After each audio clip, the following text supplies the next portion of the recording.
उनके नाम से पैदा हुआ दो पुत्र।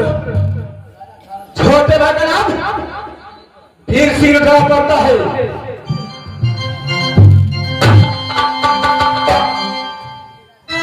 मेरा नाम वो सब सामने आता है, ये कपड़ा किलो पर जाता है। मेरा नाम राम सिंह का पड़ता है। भैया एक समय की बात है, भाई सिंह के दादापुर ने छोड़ दिया, आगे चला गया चांदी रसोबर के पास।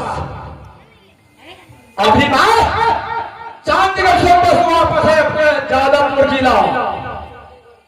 लाख लाख मंदिर का दरबार में खड़ता है, ना मंत्री जी को पता चलता है ना भाई वीर सिंह को पता चलता है।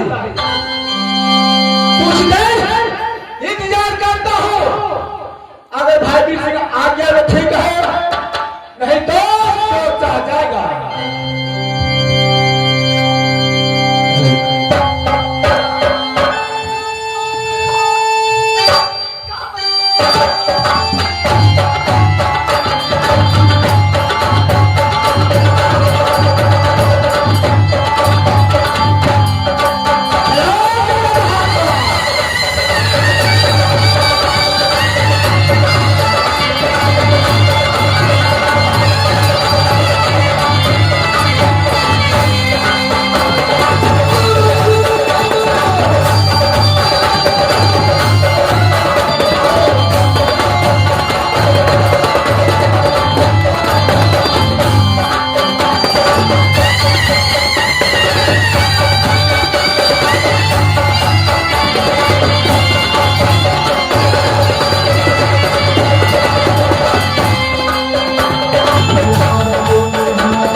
चुका हूं, देख रहा हूं अपनी अदालत में बड़े भैया आराम कर रहा है।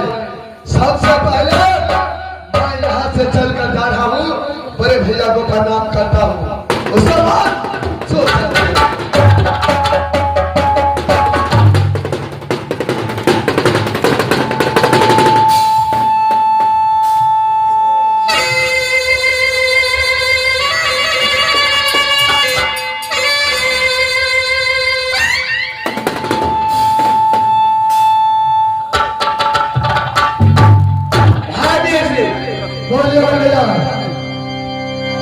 सबसे पहले